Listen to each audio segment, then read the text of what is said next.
Junio nos deja un nuevo récord de afiliación y ya es el cuarto consecutivo. Ahora mismo hay casi 20,9 millones de cotizantes a la Seguridad Social, gracias sobre todo a la campaña de verano. Eso sí, el crecimiento ha sido un poco más bajo de lo esperado, 54.000 nuevos afiliados, que es el peor mes de junio desde 2015.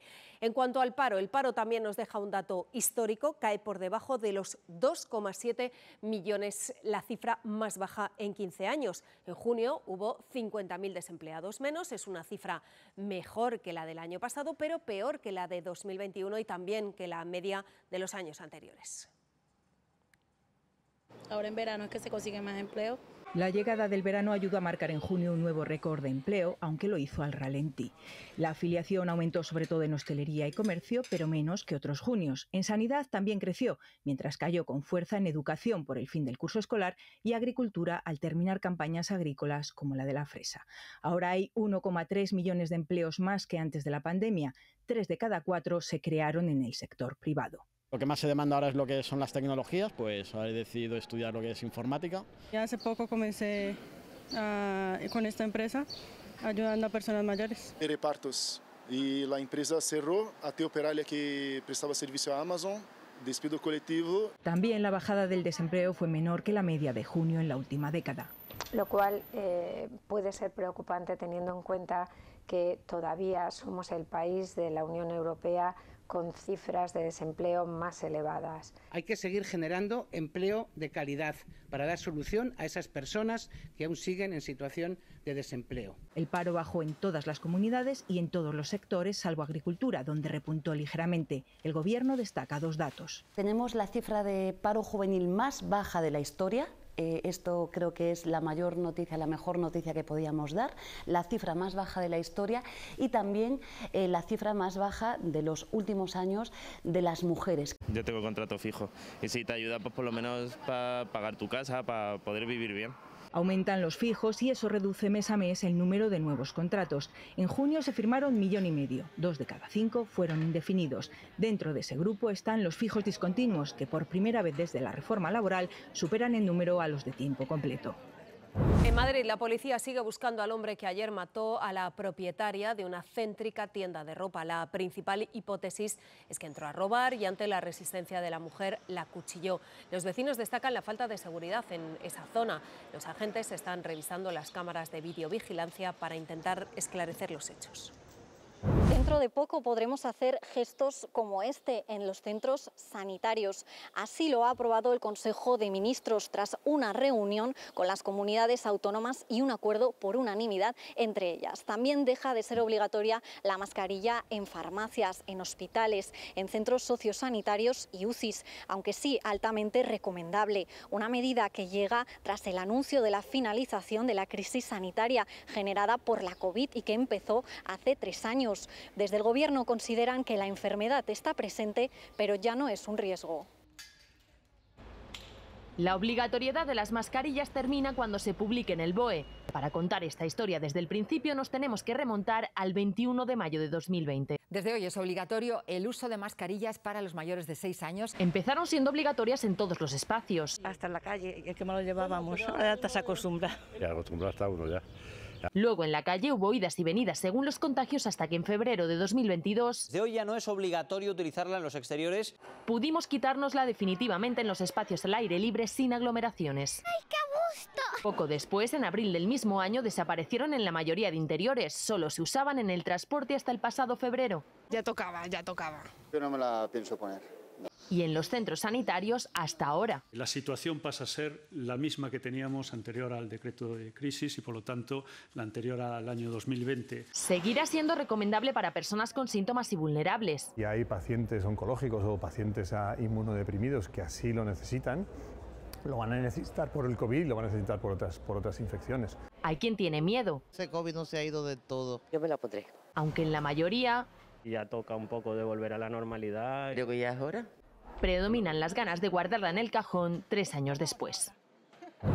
Jenin es una ciudad fantasma, estamos en el centro, sus calles están totalmente vacías, no circulan los vehículos, tan solo los de emergencia. Hemos visto, eso sí, bastantes ambulancias, está continuamente sobrevolando un dron y se escuchan algunos tiroteos. No podemos acceder al campo porque ya ven, el ejército está bloqueando la entrada. Los soldados continúan en el interior del campo de refugiados. Algunos civiles con los que hemos podido hablar nos dicen que están yendo casa por casa, no funciona internet, tampoco hay suministro de agua ni de electricidad. El portavoz del ejército ha dicho esta mañana que todavía quedan cerca de 120 presuntos terroristas por detener y no confirma cuánto tiempo más van a estar en el interior del campo. Son imágenes distribuidas por el ejército israelí de operaciones nocturnas en el campo de refugiados de Jenin, en Cisjordania, donde han muerto 10 palestinos y hay más de 100 heridos, según la Media Luna Roja. Miles de residentes salían de sus casas anoche, según medios palestinos evacuados forzosamente, mientras fuerzas de seguridad israelíes entraban en las viviendas en busca de milicianos. El campo está destruido, no hay carreteras ni electricidad, denuncia Imad, un residente. Estábamos escondidas en el sótano para estar a salvo de los disparos y cuando salimos vimos que ya no quedaba nadie, asegura Suja, otra refugiada que ha abandonado su casa. El despliegue militar israelí, el de mayor envergadura en la zona en 2 décadas, ha continuado esta mañana. Se han registrado explosiones en el asentamiento y las tropas han seguido con los registros. Continuaremos con esta operación tanto tiempo como sea necesario, ha dicho Netanyahu. El primer ministro asegura que Jenin se ha convertido en un refugio de terroristas y que el ejército ha encontrado armas y municiones en casas y en una mezquita. Las autoridades palestinas consideran la operación un crimen de guerra contra civiles desarmados, en un campo en el que viven 20.000 personas en medio kilómetro cuadrado. Y Hamas responde con este atropello múltiple en Tel Aviv. Un hombre ha arrollado con su coche a las personas que caminaban por esta avenida comercial. Hay 8 heridos, 2 de ellos muy graves. El autor bajó del coche y siguió atacando con un cuchillo hasta que un civil lo disparó varias veces. Ha muerto. Habría sorteado los controles para entrar desde Cisjordania a territorio israelí con un permiso médico. Prigozhin, el líder del grupo de mercenarios Wagner, ha agradecido al pueblo ruso su apoyo y ha dicho que llegarán nuevas victorias en el frente. Lo ha hecho a través de sus redes sociales. Según Prigozhin, la Marcha de la Justicia, como llamó a la rebelión contra el Kremlin, tenía como objetivo luchar contra los traidores y movilizar a la sociedad. Por su parte, el presidente Putin, en una cumbre de gobiernos de Eurasia, ha agradecido el apoyo de sus aliados durante esa insurrección. Esto es lo que ha quedado de la Casa de la Cultura de Kamenka, un pequeño pueblo en el noreste de Ucrania, entre Izium y Liman. Son escombros. No queda nada de lo que era el centro de la vida cotidiana y cultural de esta pequeña localidad del noreste del país.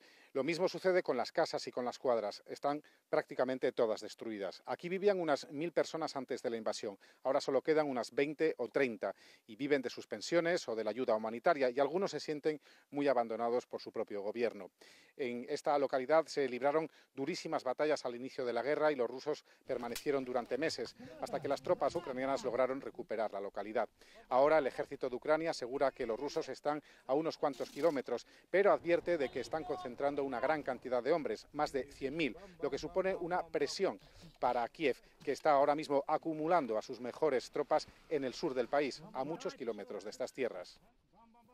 Según fuentes de aquí, del Elíseo, quería conocer Macron las razones profundas de esa oleada de violencia y por eso se ha reunido para escuchar de primera mano con esos 240 alcaldes de estas zonas afectadas. La radiografía y lo que piden cada uno más o menos lo hemos ido escuchando a la entrada o a la salida. Por ejemplo, la derecha tradicional pide un endurecimiento de penas y recuerda que también ha habido mucha inversión de fondos en estos barrios. Las marcas, las siglas de izquierdas por lo general piden unas medidas, unos cambios estructurales para conseguir que estos barrios, por ejemplo, de la periferia sean multiculturales realmente y la población esté integrada. Ayer Emmanuel Macron con su ministro del Interior, con Darmanin, visitaron las instalaciones de la Brigada de la Policía Anticriminal y allí el presidente dijo que el gobierno se estaba planteando que los padres pagasen los destrozos que sus hijos habían hecho estos días. Aquí también en Francia hoy es noticia la cuenta que ha abierto un seguidor de Guy Zemmour, más a la extrema derecha que Marine Le Pen, para pedir dinero para ayudar a la familia del policía que disparó a Naël. De momento esa cuenta hoy ha alcanzado 1 millón de euros. Jens Stoltenberg prorroga un año más, hasta el 1 de octubre de 2024, su mandato como secretario general de la OTAN. El ex primer ministro noruego cumplirá así una década al frente de la Alianza Atlántica. En Twitter, Stoltenberg ha agradecido este nuevo encargo y ha destacado el papel de la OTAN en un mundo, dice, más peligroso.